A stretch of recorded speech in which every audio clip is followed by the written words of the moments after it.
आदित्य। हाँ, आ जाइए। आपको 5वें दिन का बोलना है और बाकी सब भी ध्यान से सुनेंगे। 3 मिनट के बाद यहाँ से हल्का सा आपको इंगित किया जाएगा और उसके बाद आपको अपना विषय पूर्ण करना है। आ जाइए। हाँ, भाई आदित्य जैन आए और अपना विषय प्रस्तुत करें।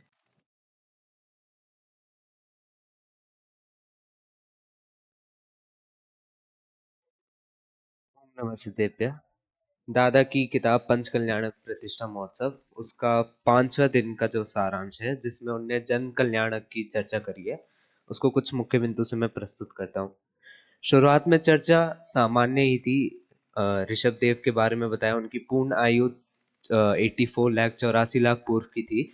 उसमें से गर्भ कल्याणक में 9 माह और जन कल्याणक में 83 लाख पूर्व लेना है। अब जन कल्याणक में 83 लाख पूर्व क्यों?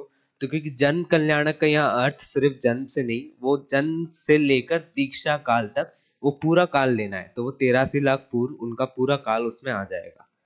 अब शुरुआत में चर्चा आती है, राजा ऋषभ देव को शादी के लिए मनाने के लिए महाराज नाभि राय और महारानी मरु देवी ने क्या किया। तो उनका चर्चा, उनकी वार्तालाप, उनने क्या सोचा, इसको दादा ने एक कहानी टाइप में प्रस्तुत किया है।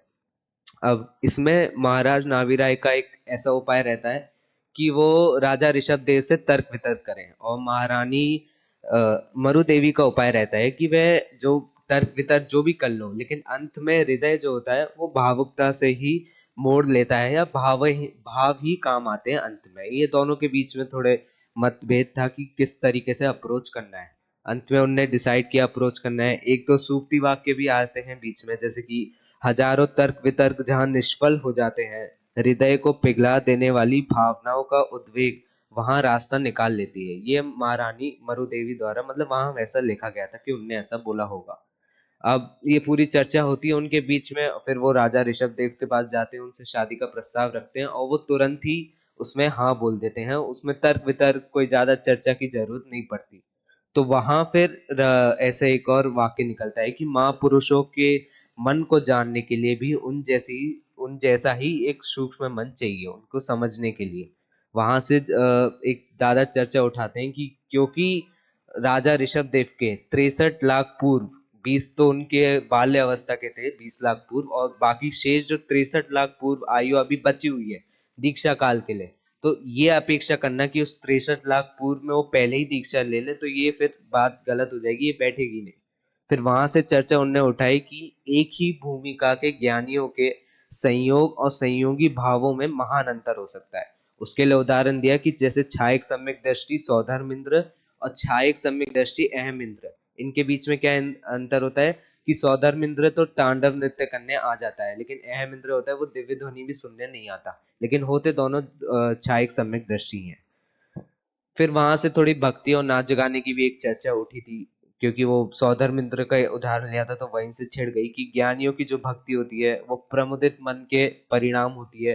वो किसी को प्रसन्न करने के लिए नहीं होती, किसी को दिखाने के लिए नहीं करी जाती। उसमें मोर का उदाहरण लिया था कि मोर जब जंगल में नाचता है तो वो किसी को दिखाने के लिए नहीं नाचता, सहज रूप से उसके परिणाम वैसे होते हैं।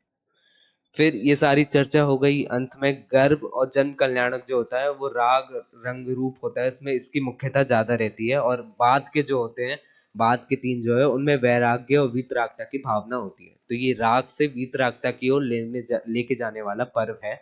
इसमें साधु संतों का उदाहरण दिया था कि जो साधु संत होते भी है जो आते हैं, या ब्रह्मचारी जो भी आते हो, वो अंत के 3 दिनों में आते हो, शुरुआत के 2 दिनों में उनको कुछ का उनका आना सार्थक नहीं होता।